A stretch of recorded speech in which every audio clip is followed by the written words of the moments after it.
Welcome to the Word on the Beat talk show, where we spotlight incredible individuals making a difference in their communities. My guest today embodies everything this show was created for. Unlike my previous guests, I've only heard about this person through the community and have seen his work on social media, so I am really excited to learn more about him and his story and what motivates him. He's a pillar in the community as a real estate agent, known for his charitable acts of organizing and sponsoring back-to-school backpack drives, holiday giveaways throughout the year. He also has recently decided to venture into politics.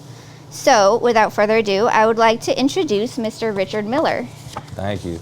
I appreciate the opportunity to come sit and talk with you today. I'm really glad you agreed to this. I had actually, when I started the show, I had a list of people that I wanted to interview. Your name was on it, so I looked you up. I went to your Facebook. I saw that you were running for state rep too, and I'm like, okay, well, let's just do all of this. Perfect timing. Because I really was interested in the community work that you do. Right. And so it was really cool. I'm really glad you're here. Glad it worked out, because I know we had to reschedule. Yeah. Well, I appreciate the opportunity, and thank you for this show being something that spotlights people doing work in the community. Yeah. There's a lot of people out here making positive efforts, and it's important to give them their light. So thank you for that. Yeah, and like you had said before we started here, is that there's a lot of positivity, it's just not highlighted enough. Right. So we just need more platforms to do that. So, Mr. Miller, tell us about yourself. Give us some background. Where are you from? What do you do specifically? I appreciate that. So yeah, my name is Richard Miller. I'm a local guy. I'm a community guy, and I'm from the Northwest. I'm from the Seattle area. I was born at University of Washington Hospital, so I grew up in this area. I've lived in Seattle, Tacoma, Edmonds, Bellevue, Renton, Skyway. So I've been all over. Oh, wow. And I've been out moving around for quite some time. In my younger years, I was out. I was wild. I was acting up a little bit. My story is one of resilience. My story is one of overcoming, and we'll talk later kind of about how that's inspired my community work and giving back to others. Okay. So yeah, I'm from the area. I've lived in Tacoma the last 5 years. I also lived here over 20 years ago. I stayed in the 29th district in Parkland, and also stayed on the hilltop for a while. So I love the area, great people out here. Nice. Yeah, I moved up here in 2010, and I haven't left. So it is beautiful out here. Yeah, for sure. Let's talk about what got you into real estate. How did that come about? Great question. So before real estate, I was working in the nonprofit world. So when I got my feet into employment, I actually went to culinary school because I was trying to figure out, how do you get a job when you haven't, I'm not a graduate of high school. I made a lot of different choices when I was younger, and led me down a different path. And eventually I said, I want to try to get my life together. So I went to culinary school. I ended up cooking, working in restaurants. That got me into nonprofit work. So I've always been a person that likes helping others. Mm-hmm. After working for about 10 years in nonprofit, I wanted to see what's next. I'm kind of always a what's next person. Where can I challenge myself and push myself? And at the same time, I was buying and selling homes of my own. Personally, so I was going through experiences with realtors and with lenders that weren't favorable. I was seeing that a person who doesn't get qualified for that much doesn't get treated with the same care, the same customer service. I was seeing that there were some unethical behaviors going on. And also in doing these experiences, I said to myself, I could do this. I know that I could do this. And I like the idea of the limitless income. You can make as much as you want. There's no ceiling. Always nice. Yeah. And time freedom. I have 2 little kids, and so being able to be free with the schedule to take care of them is kind of what got me into real estate. In addition to that, helping people of color. I'm a mixed race man, and 5% or less of realtors in America are black. It's kind of crazy when you think about that. Yeah. And so we're not really represented correctly. And when you think about real estate, when you get into the business, they tell you, go talk to your friends and family, right? That's the first thing they talk about. Well, if nobody black is in the industry, who's going to talk to black people about real estate, right? And so you wonder why home ownership rates are the way they are. It's a system, right? It's working how it's designed, and I wanted to get in the system to really help people that look like me, have lived experiences like me, to learn about the great ownership benefits. It's changed my life. It's changed people I know's life. That's amazing. That's 5%. 5% is Goodness. black nationwide. And That's- so you think about that, there's going to be some places, probably like Atlanta or in the South, where that number is probably higher. It's more Yeah. dense. There's going to be other places where that number is lower. It's Wow. not like I don't know black realtors out here. There's people out Right. here. So, just but not- that number is kind of crazy when you think about it. It is. Yeah. It is.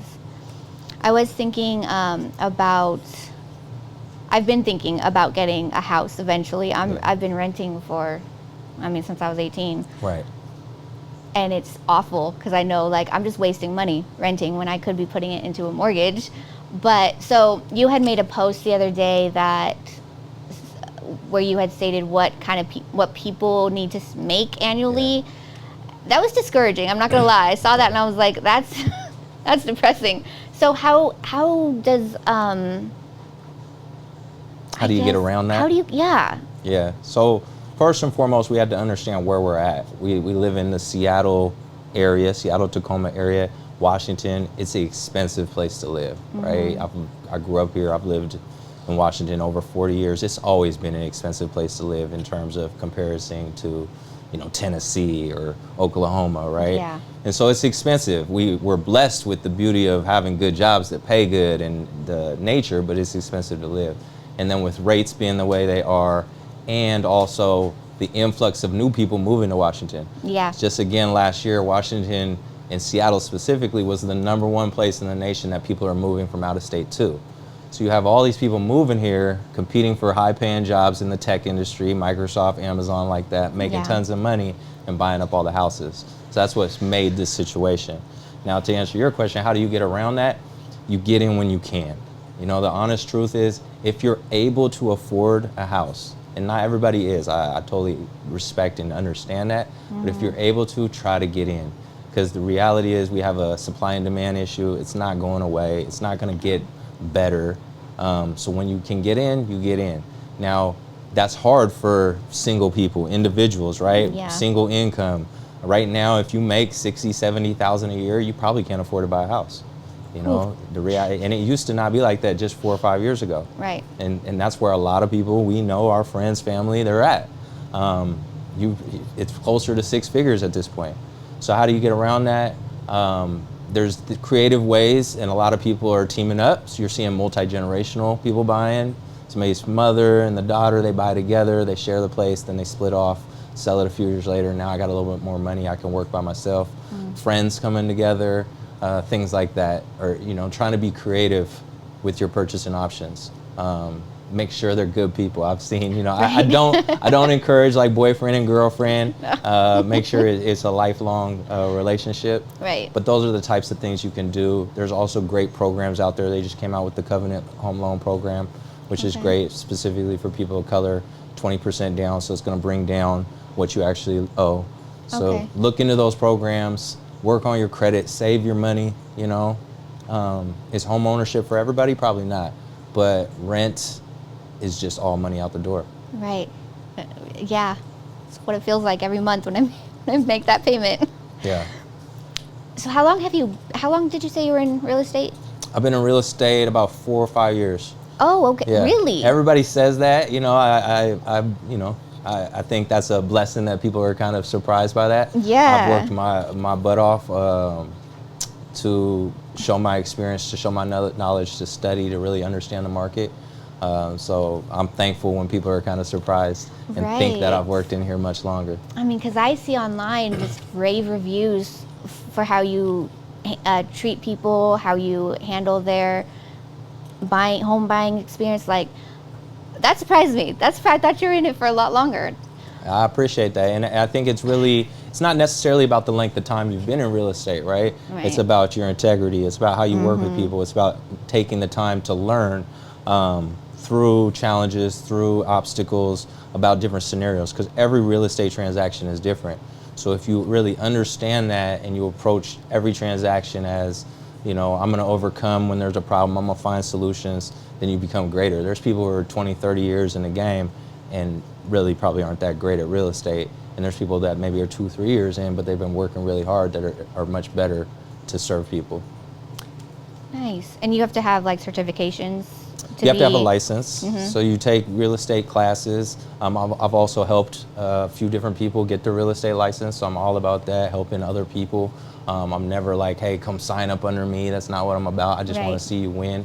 So you sign up for classes. You got to have 90 clock hours to get your real estate license. You have to take a test, a state and a nationwide test. You got to do a background check. You got to apply for a license. It costs a little bit of money to get your license.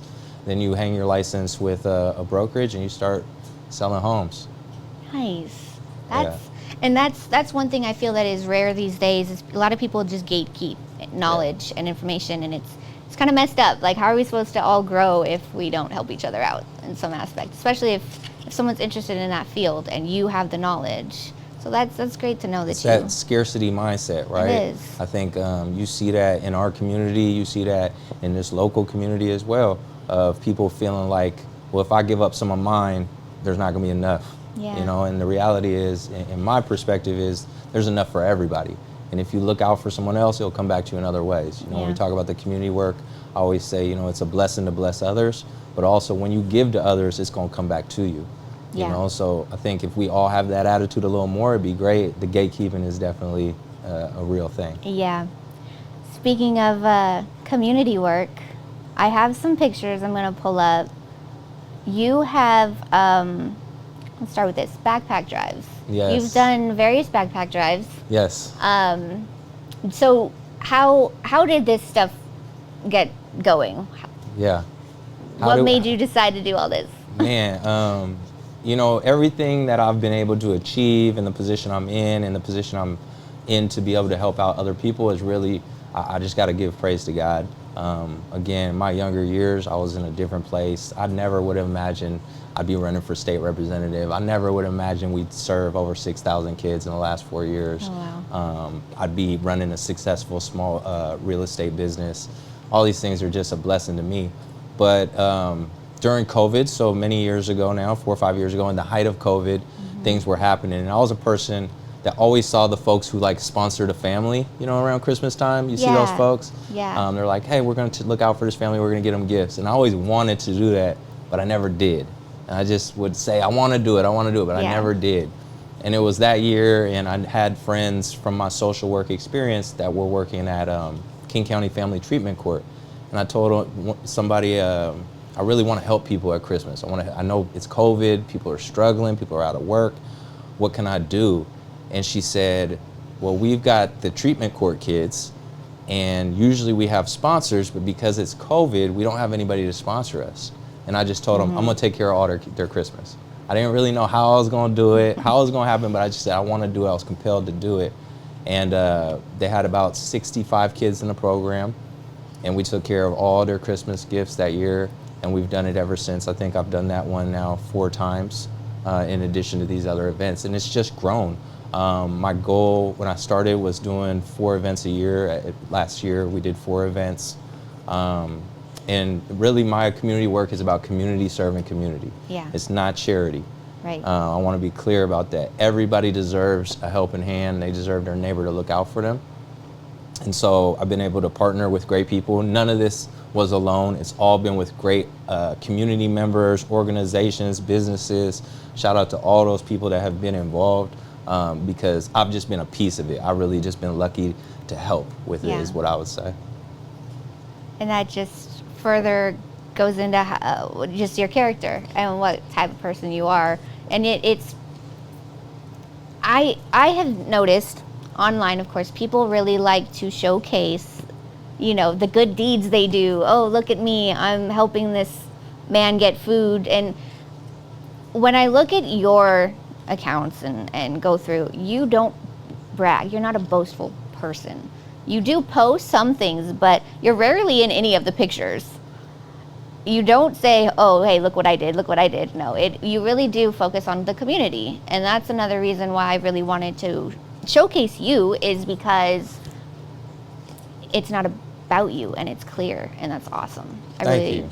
Thank you for recognizing that. It's been a challenge, and it's a challenge even in doing the events, because people don't it's not a normal thing. Right. Unfortunately, I think it's becoming more normal, but we don't see a lot of people from the community helping out. There are great people that are doing it, and again, shout out to all those folks that are doing it, but we could have more. Yeah. And so when a person like me with my background does it, people are like, what is this about? Why are you doing this? I've had so many people, I've lost friends doing community events, which seems so crazy. What? But it's true, because it does bring a lot of attention. Yeah. And so we live in the cloud era. Yes. And so when people see people getting attention, a lot of times they don't understand how they're getting the attention. They want the attention for themselves. It just becomes a thing of like, how can I be part of that, or how can I get that attention on me? But that's not what I do it for. I really want to help people. I've never been a person like at the backpack drives. I never put a business card in every backpack, right? Like, I'm not gonna do that. I've never stood up at an event and say, hey, buy a house from me. That's not what it's about. It really is about helping people and just shining a light. I do have to make posts because we got to drive donations. We got to raise funds. We've got to bring people to the events. And so the posts are there, but I really try to be as conscious about not making it about me, because it really isn't. Well, you succeeded that, because I've never felt like you're a me person. I know that there's one other person around here who does different drives as well, and I get the arrogant vibe, oh, hey, look what I'm doing, from that person. We're not going to go too much into that, because that's not, but it's just refreshing that that's really not who you are, and it's great. It's great to see and it. I want to just be clear, like, anybody who's trying to help the community in any fashion, appreciation to you. Of course. Because we all have different personalities, different journeys, and different course. approaches. That may not be how I want to do it. And there's been partners I've worked with who are great, and I love what they're doing, and we just didn't keep going. There's other partners that we do keep going. Right. And that's fine. But if you're making an effort in any fashion for whatever the motivation is, it's still helping people. No, exactly. So I salute those folks. But yeah, that's not what I'm about. That's not what it is. Every dollar of every event we've done has gone back. So that's been a big focus of mine too. A lot of times you look at nonprofits, and I worked in nonprofit, they keep a lot of the money, and I've done events where literally people have been like, we raised $18,000 for this backpack drive. Let's all buy ourselves matching hoodies for the event or something. It's just like, nah, we're not doing that. That's crazy. Or, nonprofits do it. We should be able to pay ourselves a little bit. It's a lot of work. It is a lot of work. That's not what it's about. Right.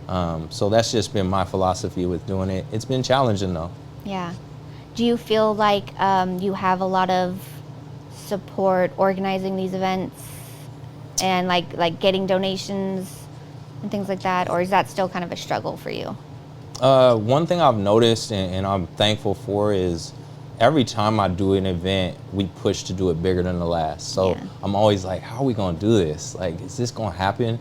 And, again, I'm a man of faith. Every time God provides, it just happens.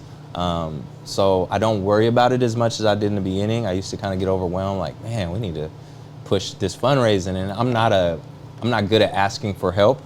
That's not who I am. And so, pushing people for money or, bugging people, that's not what I'm gonna do. I'm gonna ask and see what happens. But it's always just kind of worked out. So I've connected obviously with good people in the community that want to help, that want to support. I have a good group. A lot of times you'd be surprised, a lot of the fundraising and support for these events comes from outside the local area. A lot of times we get donations from other states and other people that want to help out. So there's always good people out there. You just have to connect with them. Yeah, definitely. So you've done the the back to school backpack drives. You do Christmas toy drives. Yep.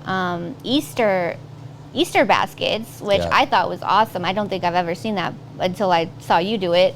And we did so backpack drives has been awesome. Probably the biggest events I think we've probably done in the last 3 years. Some of the biggest backpack drives in Pierce County in the Tacoma area, which is a blessing. The Christmas has expanded where we've helped Family Treatment Court. We helped Children's Hospital last year. We helped Pierce County PCAP.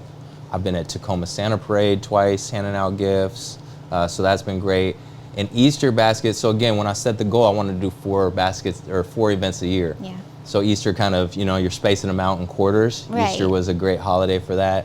My intention with these events really is to make it kid focused, because kids are the future. I want every kid to feel loved, cared about. And so like Easter, my kids get Easter baskets, my kids get toys, they get chocolate. Why shouldn't every other kid? Yeah. And a big shout out to Martha Davis Toy Rescue Mission. They've been doing this forever. They're the ones who I've partnered with every year on Easter. They're the ones who actually put these baskets together. Okay. We raise the funds. We buy certain objects, the baskets, chocolate bunnies, certain things. They help put them together. We did last year, I think, 300 baskets. The year, maybe even more. The year before, about 300. She's doing like 2,200 baskets a year. Wow. So I just want to shine some light on her. She's been a great partner. And then I did a pumpkin Halloween one as well one year, where we did pumpkins, we did carving kits, we did some cool candy and some different stickers and stuff around Halloween, and we gave those out in the local community here and to a couple of the schools as well. Okay. Have you done like Thanksgiving? I feel like I thought I saw you. I haven't done Thanksgiving yet. There was a Thanksgiving event. It wasn't my event. I was just a piece of it. Where a couple other local guys, we went out and did some feedings in the community. We went to a couple homeless places. We did a blanket and warm jacket drive, and we handed those out to some homeless folks. So there was a year that we did some Thanksgiving stuff. The only thing with Thanksgiving to me is all my events I try to feed people. So I'm all about, I went to culinary art school, I like to cook. Right. And I believe food brings us together. So I always believe in, you sitting down, breaking bread together brings people together. But the thing with Thanksgiving is I haven't found the right environment to sit down and feed people in the right way. And also I've been, everybody does it differently. I'm not a big fan of like giving out frozen turkeys. Because what if they don't have a place to cook it? What if they don't know how to cook it? Is that everything I do is really with intention and impact. Yeah. So just as an example, when I do Christmas toys, we ask the kids what they want. So again, no shade to anybody that's doing stuff, it's all good. But if you give a 13-year-old girl a Barbie doll, she might like football. Right. She might never play with a doll in her life. Is that really a gift she likes? You did something, I appreciate it, but I'd rather ask, what do you want? So we ask the kids, we get them what they request. Just like my kids, they get what they want. Your kids are no less special than mine. We write their names on every one. We wrap every gift, because unwrapping the Christmas gift is part of the experience, right? Yeah, exactly. Like, that's part of Christmas. So why, again, my kids are getting that, why shouldn't yours? So the intention behind the events is really important to me. That's amazing. That just makes me so happy. So ultimately, what really made you decide to start doing these events? Yeah, I mean, honestly, I just have a calling and a purpose to help other people. Like, everybody's looking for their purpose, and people ask me that with the political race, like, why are you running? Who are you? And I say, I understand that I'm here to help people. I'm never gonna be the richest person. That's not even really what I want. Yeah. I'm never gonna be the most famous person. I was never that. I'm not gonna be that. But I think I can be a person who leaves an impact, leaves a legacy of helping people. And I'm all about legacy building. What are they gonna say when you're gone? Yeah. I tell people all the time, we're gonna be gone a lot longer than we're here. So what are they gonna talk about when your name comes up? Most of the time, they're not gonna talk about how great you dressed. They're not gonna talk about the car you drove in. Right. They're gonna talk about how much money you had, how many bottles you popped. We've done all those things too, but that's not legacy building. Right. Making an impact on your community is. I also talk about pain to purpose. I've been through a lot of struggles in my life. When I first started some of these events, I was going through some real hard times. But I felt like if I can give to someone else in the midst of my own struggle, hopefully that's an example for them and what they're going through, that they can do good things too. Yeah, exactly. It is hard to focus on other people when you are struggling yourself, but it also, I feel, because I'm kind of the same way, I love helping people to the point where I lose myself. Yeah. And have to kind of step back and be like, okay, this isn't healthy for me. Yeah. But but I get it, but it's also just empowering. Yeah. I get to help this person because I'm able to, even if it's just something simple as buying them a meal. Yeah. That's it's how I really feel a about that gift one. to look out for other people. It Like I is. say, it's a blessing to bless others. And I believe our blessings are for others. Like if you really look at things, anything you have, I've said this many times, anything you have isn't really for you. It's really for you to give to someone else. And if everybody has that attitude, we're all gonna be giving and receiving. Exactly. Right? That's the secret. Right. You know, that's to life. But again, people live in this fear mindset where they're like, I can't give up what I got. Nobody's gonna give me theirs. Yeah. You can't live like that. You got to live with the belief that, hey, if I look out for this person, someone else is going to look out for me. Right. Right? And for me also, it's I was raised where my dad helped anybody he could. Yeah. You know, whether it was giving them a ride to church or again, like giving them some money for meals. He never expected anything back. Right. That's what he instilled in us Right. growing up. And so, you know, if someone comes to me and they need help, I'm not going to expect anything back from them. Right. Or really anybody else. But, you know, it's just a good feeling that, okay, I'm doing something positive. Maybe something good will happen. I don't expect it. No. You know, ever. But you're right. Like, it's the giving and receiving just needs to be a little bit more elevated with everybody. And the world would be an amazing place. Yes. And if you're real about it, like I understand. I'm not going to be, fake about it. If I do events and I get, help people are going to see me, right? I'm going to get invited to podcasts. I'm going to get invited to certain things. Yeah. Someone's going to call me. I had a guy, we did an event, a backpack event, and I was on Cube 93. Again, didn't go on Cube saying like, hey, buy a house from me, but this is who I am. Yeah. This is how you can find me. Richard Miller Sales is my business. And I had a guy call me and say, hey, I've been thinking about selling my house, and I thought, who better to have sell my house than someone who gives out free backpacks to kids? Right. So do I get blessings back from it? Yes, but it's not the priority. It's not what I'm looking for. But I do believe if you do good deeds, good things will come back to you. Yes, I agree. So I think it's time to talk about you running for your state rep. Yes. Now, I want to preface this first, okay? Because L, is the camera on me? Yeah. I gotta announce this first. Before we delve into your candidacy for state rep, I want to make it clear that this show is not political at all. Our primary focus is celebrating the positive impact individuals like yourself have on their communities. This platform is here for you to freely share your ideas and plans. I want to hear what you have planned. Thank you. No judgment, no debate. I'm not going to be debating with you. So with that being said, let's. She told me before the show she wasn't gonna vote for me. No. She said she don't do politics. No, she didn't say that. But let's talk about it. Clear. Let's talk about it. So for me, and this is going to sound terrible, I'm not interested in politics. And it's only because I am not informed. Okay. So I'm 32 years old now. I have just never. It's never been an interest. Right. The news is depressing to me. Right. Politics is insane. There's way too much. Right. There's just way too many fighting and just weird stuff happening. So Yeah. I've never been interested. But now that I'm getting older, I'm like, I really need to know what's going on around here. Right. So that's why I'm not debating with you. Because I'm not informed. I'm starting to make myself learn stuff. For sure.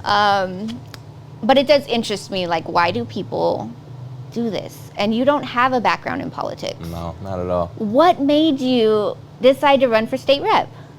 Great question. And let me be clear, I'm like you. And I think there's many people who are like us, who are just disenfranchised, disengaged with politics. Yeah. Many of my friends have never voted. I've voted very minimally. A lot of times I tell people, I get the ballot, I sit at my island and I pull it open and I start flipping through and I start voting, and then I say, none of these people represent me. None of these people would even say hello to me on the street, and I throw it away.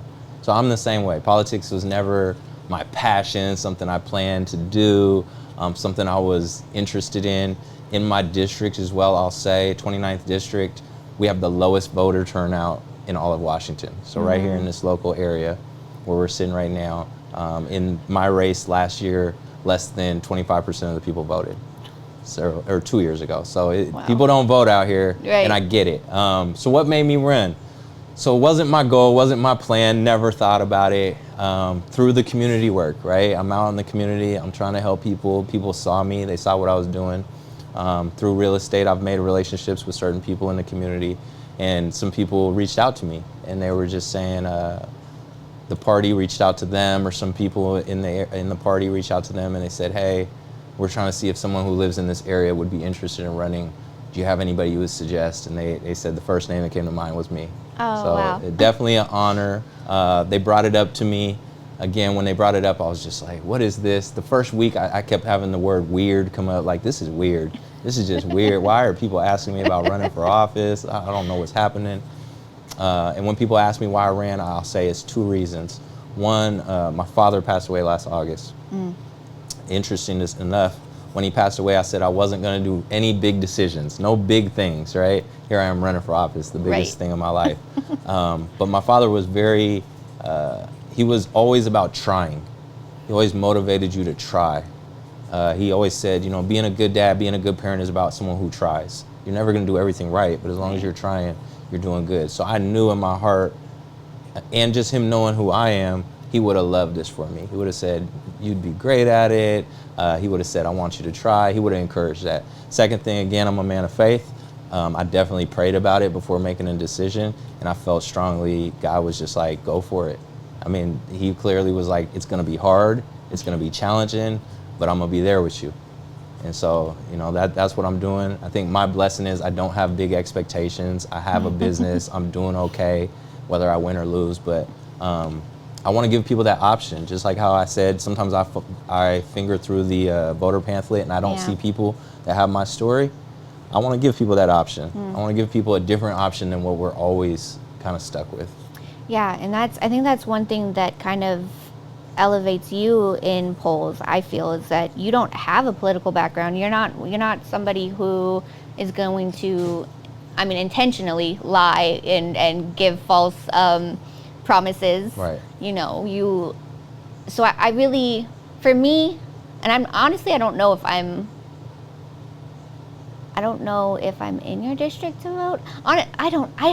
So my district is East Tacoma, Okay. South Tacoma, a little bit of Lakewood, Parkland, and a little bit of Spanaway. Okay, I live in Sumner.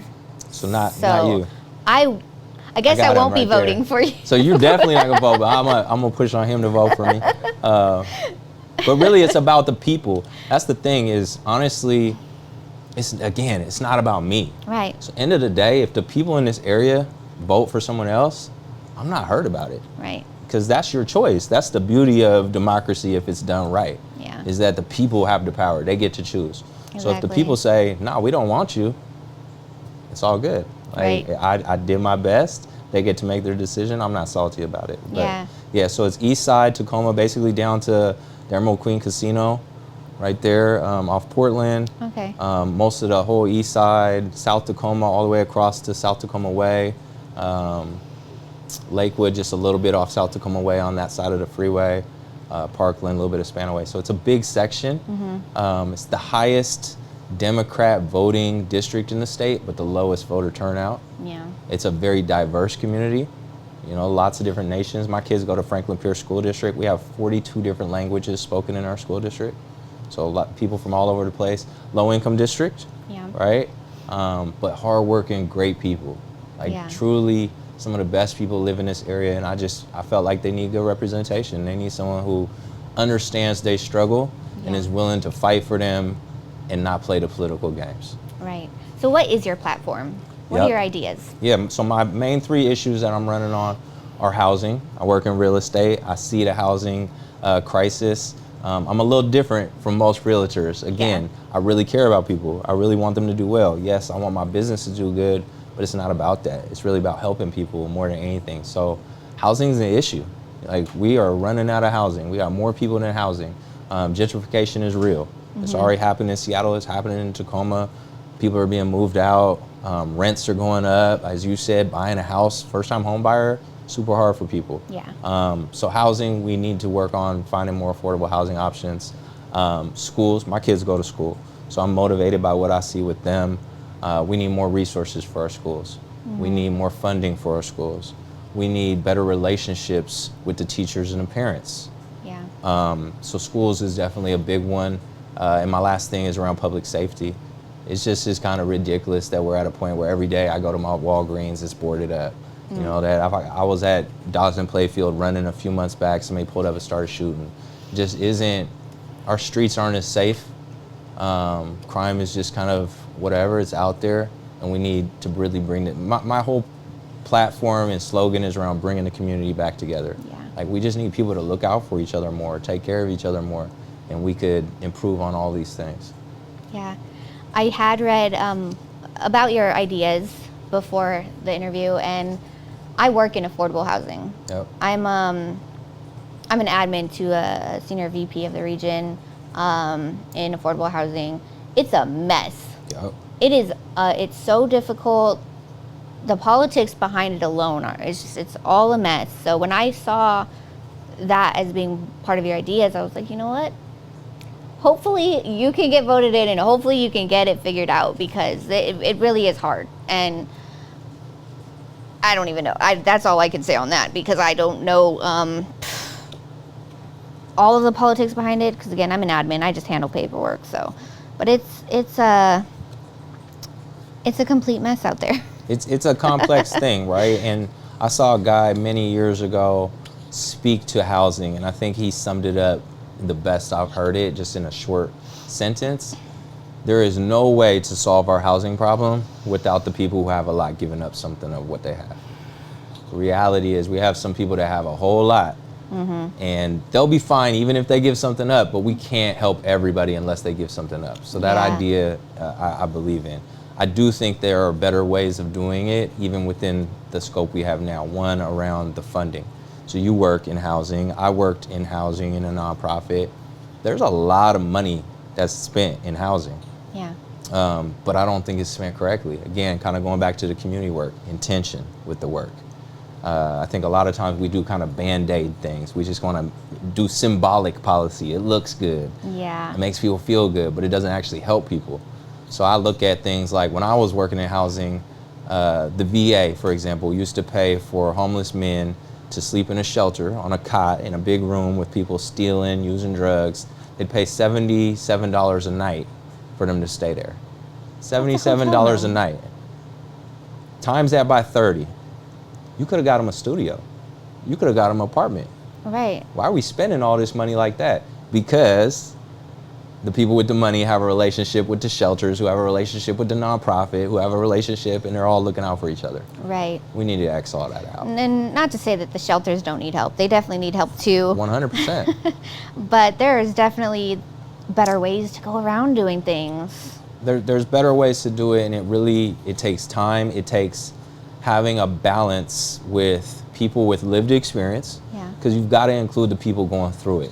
You got to have that voice. That's part of my campaign, is being a voice for people like me. Yeah. So you got to include them, but we also need people who are trained. We need people with education. Because I saw that when I worked in nonprofit. We'd either have people who had like a master's degree in social work, but were like so not trauma informed and just like would treat people like crap, but they'd be like, well, I got a master's, I know everything. And then on the flip side, we'd have someone who had lived experience, who maybe overcame struggle, but didn't have planning experience, organization experience, so they would struggle in actually implementing things. Exactly. I think you need that balance, and that's what I'm hoping to be able to provide for folks. Yeah. I also, for me, I believe there's stigmas with things. So like affordable housing, you hear Section 8, you think poor people who are going to destroy any property that they live on. Right. And I feel like that's the idea that a lot of people have, especially in my field, and it's disappointing. So I feel like there's the negative stigmas behind different aspects really need to be reversed. Stigmas are real. Discrimination is real. I was just talking to my mom about this yesterday, honestly, on the phone. We have people that are in power. We have people who have a lot, and a lot of the people who don't have a lot don't look like them. Yeah. So people say, well, why would I give up what I got to help someone that I can't relate to? Yeah. I don't understand how they talk, what their experiences are, and we're not bringing them to the table to really learn about that. Again, that's that community building that I'm pushing. Yeah. Because I truly believe we have a lot more in common than we have separate. We Like, do. if we sit down and we have a conversation, you're gonna see, hey man, you know, I like pizza like you. I like chicken like you. You know, I like sitting by the water like you. We aren't that different, but on the surface, we talk different. We look a little different. We listen to different music, so it's easy to be like, nah, Yeah. I'm gonna stay over here. You stay over there. Man, whenever I'm, cause I work with L Rock on the LX3 team with his entertainment label, and you know, whenever I walk in the room, oh, what's this white girl doing here? What? Right. I like the same stuff too. I've been through stuff, maybe not the same things you guys have, but I have still had struggles. Yeah, for you sure. know, you know, it's just it's hilarious that, you know, there's wow, I lost my train of thought. But you know what I'm saying? I do. And you need balance. You need every voice of the table. Yeah. Right? Like every perspective, every experience is something we can learn from. Yeah. Because I'm only seeing the world through my eyes. Right? I have my lens, and of course I think this lens is right. Yeah. Which maybe you could share something with me that changes that. And I'm like, oh, okay, I never thought of it like that. Exactly. Right? And unless you have those conversations or you're open to different types of folks being around you, you're never gonna grow. Exactly. That's something I've realized a lot in the last week as well, or probably even in the last month. I've been having conversations and just this realization that a lot of people don't change. A lot of people kind of hit the 30-year-old mark and that's it. Like who they are is who they're gonna be. They're gonna be an employee. They're gonna be a business owner, entrepreneur. They're gonna be a family person. They're gonna be whatever it is. And of course, little tweaks happen, but they don't keep pushing for growth. They don't keep pushing to really expand themselves. I'm kind of an outsider to that because I'm not limited. Right. Like where I am today, this is just the start. Anything is possible. I really believe that. My campaign is an example of that. For me to be the person I am, and you know, for anybody who knows me from back in the day, I mean, I get calls all the time. People are just like, I don't even know how this is possible. They feel that way with the real estate. Now with the campaign, they're just like, how is this possible? And I tell them, because anything is possible. Exactly. We can do anything we want to if we put in the time, we put in the effort, if we show up. We're not limited. Like you had said earlier, it's really about resilience, and your background does not, what your background and what you've done in the past does not box you into who that person is. So, you know, yeah, we got to keep growing even after 30. Like I'm still pushing to grow myself, you know, every day. I know I saw you're working on reading 18 books a year. Yeah. How's that been going for you? Like, have you been, you pick, you don't pick just random fiction books either. You pick books that are actually meaningful that you can get something out of. I don't really read fiction. So I will just, if I could say anything, I guess in this interview, I'll say read. Right. Man, I didn't read. When I was young, I didn't read. Again, you know, I didn't graduate high school. I wasn't into that. Yeah. That wasn't promoted in my culture and with my people. So I got into reading a few years ago, again, through struggle. Starting to read like self-help books, reading books that I had read, you know, when I was down in certain situations. And I started seeing, man, some of these books have the secret to life. Mindfulness books I started really getting into, and just understanding our feelings aren't even real. Right. You know, like so much that controls us isn't even real, you know? So I got into that. I set a goal last year to read 12. I did that. So this year I'm trying to read 18. But every book I try to read is something that I can learn from, something I can grow from, something that will reinforce other books that I'm reading. But reading is amazing. It really, what we bring into our minds controls who we are. Right. And don't get me wrong, I'm gonna drive around today and listen to some Larry June and listen to some, you know, some good music too. But just as an example, I got a friend, I ain't gonna call out his name, a good friend, you know, a brother. Man, he'll listen to CML all day long. He gonna listen to Lavish D all day long. And I just tell him like, bro, don't do that. Like, cause you're not gonna get where you wanna go.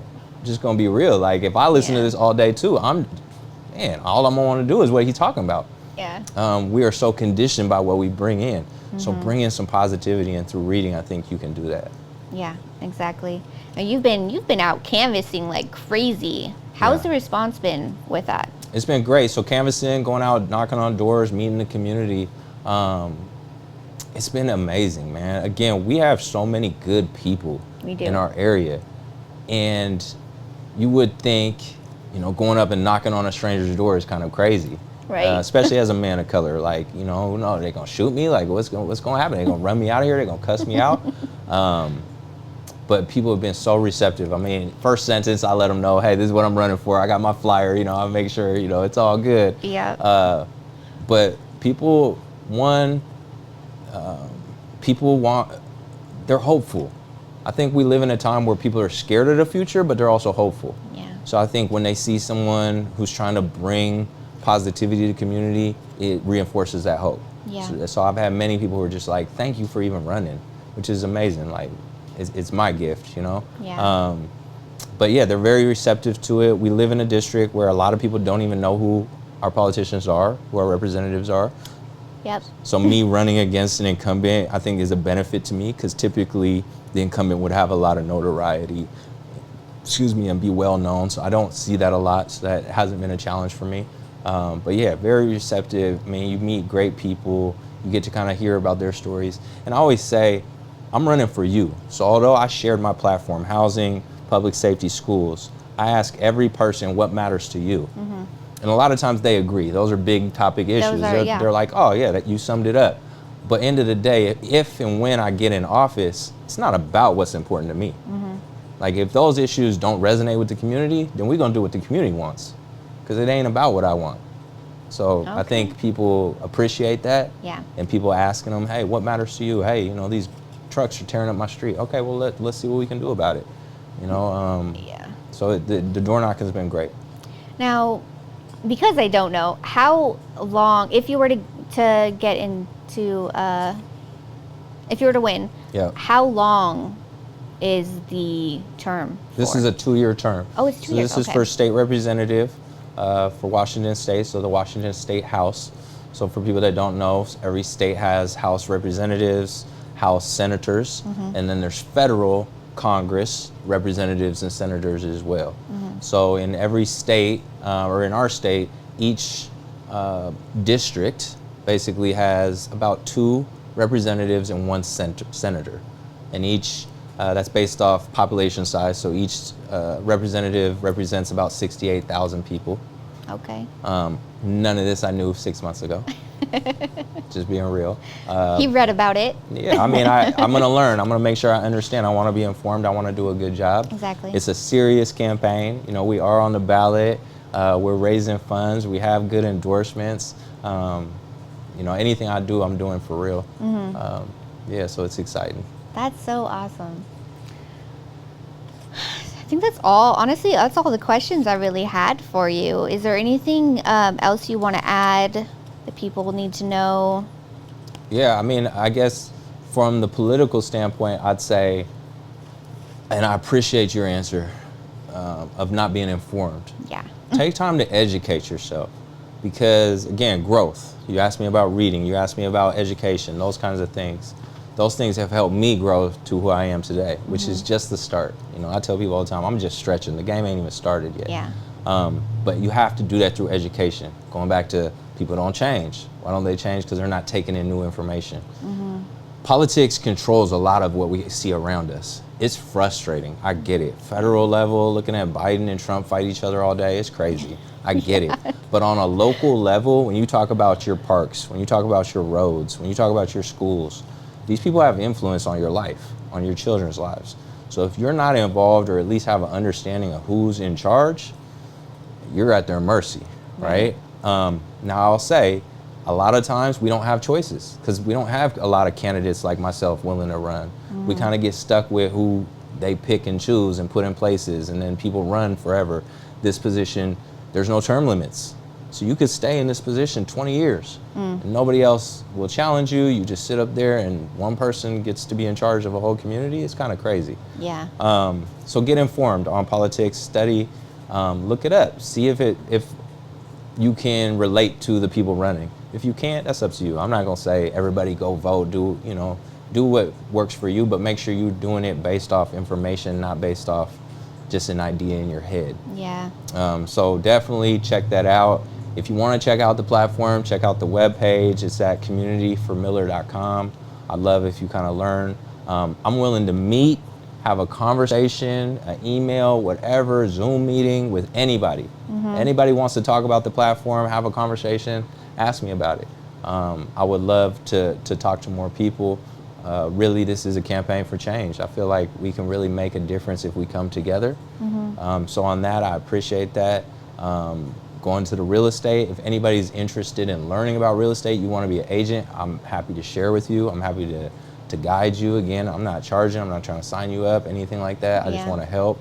If you're interested in learning how to buy and sell, let me know. Again, just free game. Even if you choose someone else. I've helped people, and I pride myself on this. People who are working with another realtor will call and ask me questions. And for a lot of realtors, they'll just be like, well, I see this in the little blog groups. They're like, I can't believe my sister asked me about selling her house. She didn't even choose me, and people are mad about it. I'm gonna help you.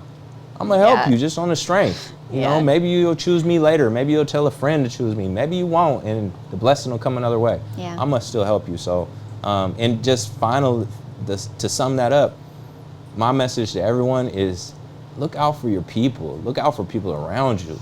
Right now, people are struggling. You might not see it because we live in the era of smoke and mirrors. So people are great at making themselves look good, but they're struggling. They're not doing as good as you think. And if you're blessed to be in a position where you can help someone, do it. Because our community needs it. It will come back to you in other ways. So I appreciate this opportunity to sit and talk with you. Of course. If you do get voted in, are you going to still be doing real estate? Full time. Thank goodness. I told people in the beginning, I told them at the very beginning, I said, I'm not going to stop my business. Okay, cool. So I will be doing real estate full time no matter what. We'll see how this works. This is so state reps work for 2 sessions during the year. So it's not a full-time position, technically. It is a big commitment. If I win, my life is definitely going to be harder. I'm going to be even busier. But yeah, I'm still going to be doing real estate. That's how I feed my family, the kids. You know, state rep doesn't pay very much money. It's really it's a public servant. I mean, that's what politicians are supposed to be. I think they've forgotten that. But yeah, I'll still be doing real estate. It's my business. It's my passion to help other folks get into home ownership. It really can change your life. I'm telling you, I've seen people, first-time home buyers in their family who owned a home for 5 years and sold it and made $250,000. And you know, one of my favorite phone calls is when someone sells a house. Sometimes, especially when it's their first one or it's something new for them, they'll call me the next day and be like, "Man, the money's there." I'll be like, "Yeah, like everything's good." They're like, "Nah, it's in my account." I'll be like, "You know, I know how much it is," and I'm like, "Yeah, you know, like everything good." But you know, these are people who've never seen 6 figures in their bank account. Change your whole life, right? And you wouldn't be able to do that in other areas than real estate. So it really is a great opportunity if you can afford it. If you can't, it is challenging in this area. I definitely respect it. It's getting tough. Now, one more question, actually, I did have for you. People like myself, I really, as far as like the federal politics, I don't feel like my vote matters. Honestly, especially mail-in ballot states. I was like, well, does my vote really matter? I don't know. I guess I'll just check the boxes anyways. But what would you say to those people who really don't believe their vote matters in any type of state? I mean, you know, I'm a very real person. It depends on what state you live in. If you live in a state like Washington, where we are at, that is a very blue state, your vote probably doesn't matter. And some of my politician friends, they're going to be mad at me, or, you know, it's fine. But the reality is we live in an electoral college state, you know, system, right? Where it's not based off a popular vote. So if the state predominantly votes blue, they get the electoral, you know, those numbers. And so a place like Washington, you know, and there are, you know, you drive around, you see the Trump signs, you see Republicans. There's definitely people out here, and it could change at some point.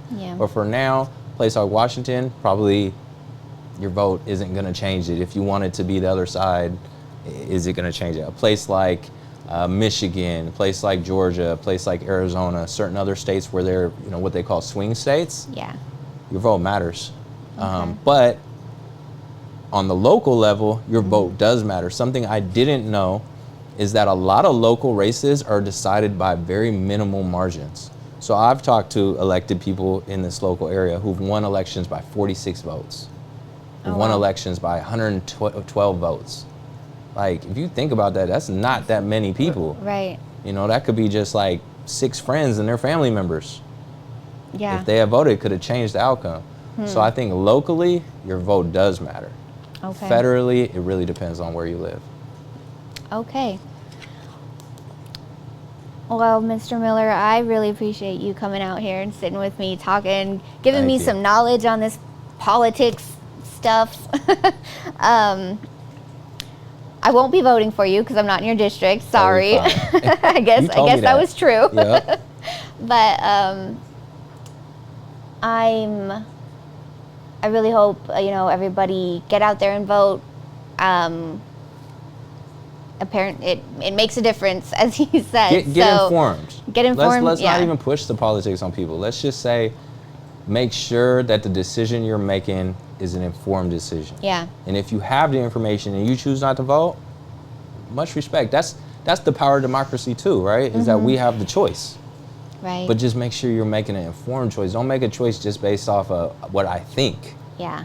Because what true. you think might not be reality. But yeah, locally, I would say if you have candidates that really care, give them your support, because getting into politics is challenging too. And I'm seeing people that are running for office that are trying to fight the establishment, fight the system, and it's hard to get support. And that support is probably going to have to come from people who don't traditionally vote. Right. So where can people find you at? Yes. So for the campaign website, www.communityformiller.com, you can make donations there. You can reach out to me, send me a message, anything like that. We can arrange. I'm on Facebook, Instagram, TikTok, all under Community for Miller for the campaign, and under Richard Miller Sells, SELLS, for the real estate.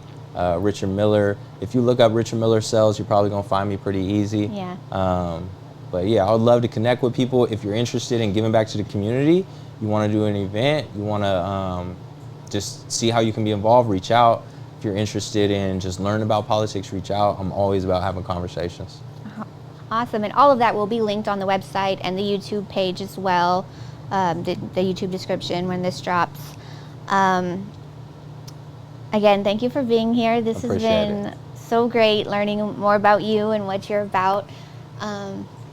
All right, everybody, this is the end of the show. Please go follow Word on the Beat 1. That's Word on the Beat number 1 on all platforms. If you need a space for your own podcast, if you're an artist that needs a recording studio, we have one upstairs that is open 24/7 with 2 in-house producers. We can always link you up with them. They are amazing. They will get you right every time. We have our photography. What else do we do? Music videos, anything you need, we've got it. So go ahead and reach out to me if you need anything. Go follow my executive producer, Long Live L Rock, on everything, music and social media. He's incredible and gets me right every time. And yeah, if you need a house, hit up Mr. Miller. Again, if you want to know about anything else, any community events you want to do, it sounds like you're the person that could connect them with yourself or whoever they need to be connected with. So That's it. Thank you again for being here. Everybody, thanks for watching, and we will see you next time. Thank you. How long was that? I felt like